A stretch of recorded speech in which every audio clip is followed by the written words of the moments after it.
Move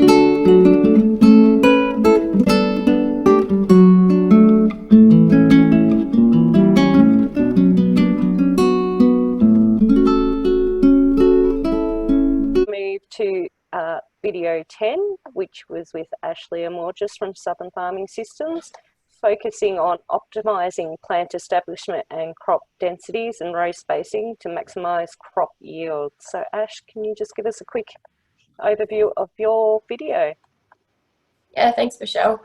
So this is the third year of this project. It's a GRDC funded project, and sorry, as Michelle sort of said, it's looking at optimising plant establishment, and we're sort of using different row spacings, different sowing rates, and also seeder sort of technology. So a big part of what we're looking at is comparing a precision seeder and versus a conventional sort of seeder as well, to see if we can what we can get from that even placement of seed. So we've got trials in canola and in faba beans as well. So have you noticed any difference with weed management and control with the different row spacings? Yeah, so we did a 500 mil and a 250 mil row spacing. I guess that wasn't something specific to the project that we were sort of looking at. It wasn't sort of looking at weed control necessarily with the row spacing, probably more the plant establishment and that sort of thing, and that crop competition. But yeah, depending on the conditions, you can definitely see sort of that wider row spacing. You do a bit more bare earth, so more sort of room for those weeds to grow and sort of take over, I guess. So yeah, we have seen it in the trials. And has there been differences in biomass with the row spacings of the plants?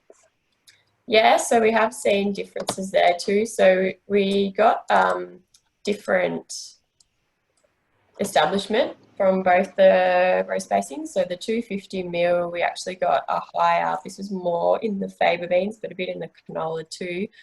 We did see higher establishment at the 250 compared with the 500. We sort of thought probably you've got the same amount of plants that we're targeting, trying to, I guess, establish in 2 crop rows compared with 4 crop rows at the 250 and the 500. So we sort of put it down to a little bit of potentially, yeah, crop competition at that early sort of phase. We then did see, we did peak biomass cuts. So at that peak biomass, we did see a higher biomass at the 250 mil row spacing. So we had more biomass there than the 500. But interestingly, that didn't really convert to yield at all. So we sort of saw similar yields between the 2 row spacings anyway. Yeah. Anyone got any questions from the room? I just had a question on the precision. Are they put the video on? Are they looking at or getting a wheel that's a little bit more suited to canola, or like a smaller spot, so that the little canola seed can hold in there and not be treated like a faba bean? Yeah, that is a really good question, and that's what we've had probably the most issues with, trying to get that precision placement with canola. Obviously, canola and faba beans, the crops we're looking at are 2 very different seed sizes, and we've found placement to be way better in the faba beans, and I think it is pretty much to do with that seed size. So they do have small discs. They have like a heap of different disc sizes. The biggest is the faba beans, and the smallest goes down to a canola disc. But we haven't found that, or we found that our seed is still being probably too small to really fit into that sort of nicely, which is where we wonder whether sort of grading seed might be something that we look at next year as well, a little bit more closely, and sort of see if we can get a better size, or whether we need to look at getting a disc made up specifically to the canola size that we've got too. I guess European canola is probably like ball bearings in relation to our canola size. Yeah. Yeah. So yeah, that is the big sort of thing that I guess is probably holding back the canola in the trials that we've been looking at. you do get it every now and then, and you sort of see a bit more even spacing and a bit more even placement, but it certainly hasn't been sort of as prominent as in the favours. Don, do you have a question? Don here. Yes. Do you have a question for Ashley? Or... Yes. Yeah. Yes, please. It's possibly early enough, but are you going to be looking at if there's any difference in the fungal attack in the wider row spacing compared to the narrow row spacing in the beans, which is sort of really starting to get critical from now on, but anecdotally that there should be a significant difference there, shouldn't there? Yeah, so we're actually not looking at the 500 row spacing this year again.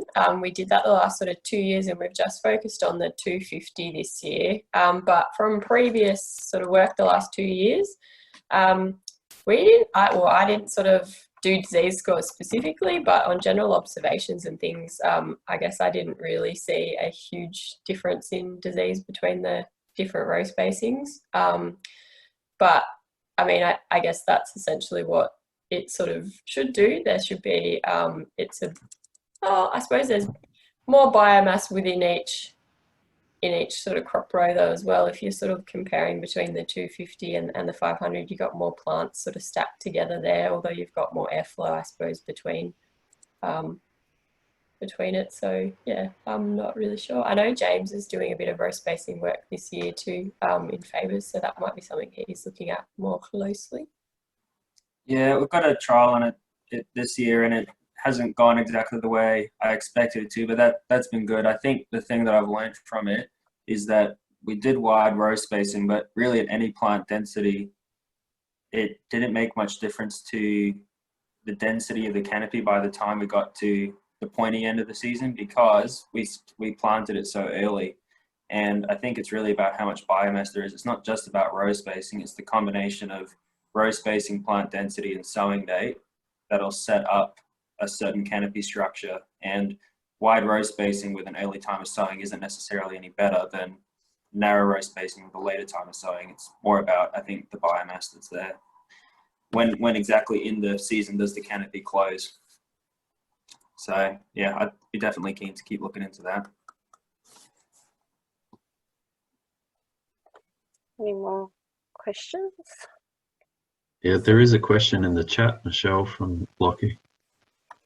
So yes, I was just going to get to that one. Oh, sorry. You're right.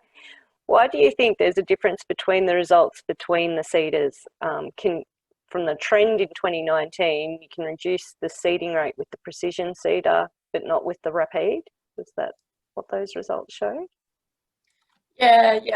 So we could reduce it, with the precision, and we think it's probably to do with, that was a big sort of part of what we wanted to look at, was having that really even seed placement, I guess reducing that crop interplant competition, so sort of for nutrients, for light, I guess as we talked about, increasing airflow for disease and that sort of thing. So the idea was, by having that really nicely evenly spaced, we could potentially reduce those sowing rates and still get similar yields. Particularly in canola, we were keen to see that, and being such a compensatory sort of crop as well, we sort of thought if there's room for it to sort of move as well, then that was something that we were pretty keen to have a look at. We haven't really seen it as much in the canola, but yeah, we did see that sort of trend last year in the favours. And that's sort of what we're putting it down to, is looking at that sort of even placement, I guess, and giving each of those plants a bit more of an opportunity to sort of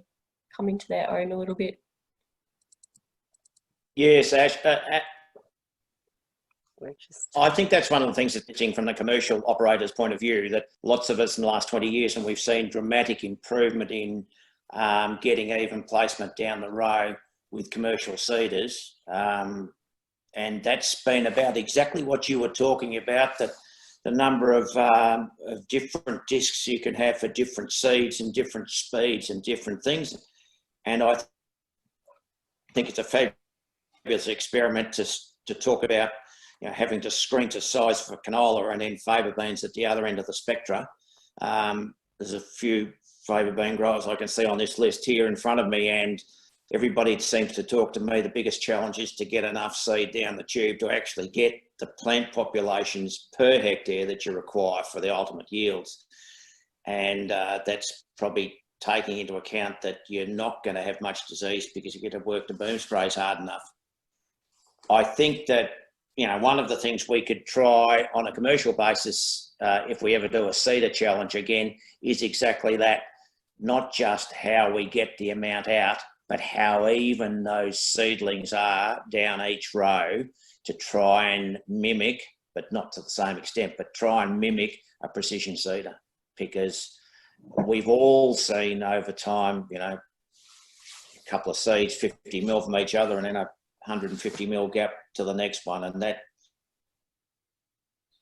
not only is it optimising what we've got there. Yeah, definitely. And I guess that's part of like looking at the Rapide and the Tempo as well, the precision seeder. The Rapide is a very good seeder in itself. Like we have seen pretty replacement come from that too. So it doesn't, as you said, sort of Scott, it doesn't maybe necessarily need to be a precision seeder itself, but just sort of trying to get that set up right so we are getting that sort of better placement and that sort of thing as well. But yeah, we have seen really good results from the Rapide as well, which has been good. In the chat box, we have another question. Would we see similar results with the tine seeder? And are you imagining a change to advice on seeding rates as part of this trial? That's a good question on the tine. There are no precision seeders that are tine seeders. But yeah, I'm not sure. I probably wouldn't have enough experience to maybe comment on that difference between tine and disc there with that placement. But are we imagining to change advice on seeding rates? I guess the idea was whether we could reduce those seed costs, particularly in canola, but that would be through using a more of a precision sort of placement seeder. So I suppose we wouldn't necessarily be recommending changing seeding rates based on current sort of seeder setup. But if you were looking to move into a different space and sort of change your seeder and seeder setup and that sort of thing, then I guess that was what this was looking at, just that potential to reduce sowing rates, reduce seed costs essentially, particularly for, yeah, some of those sort of more expensive canola sort of hybrids and that are coming through, and still try and get those similar yields as well. So I think there's probably still a ways to go. You've got to consider all the other crop types that are in the system as well. The precision seeder, I think it works on favours. It has potential to work well with canola as well, but then is it really viable to be using it for your cereals and that sort of thing as well? I guess that's sort of a question that you would need to ask. We have, the first year we did do it in wheat as well, but because it's such a sort of small spacing between seeds anyway, you sort of, it's not really a necessary sort of application in that sort of sense as well, I suppose. So it probably depends on the fit a little bit in your farming system. Thank you, Ash.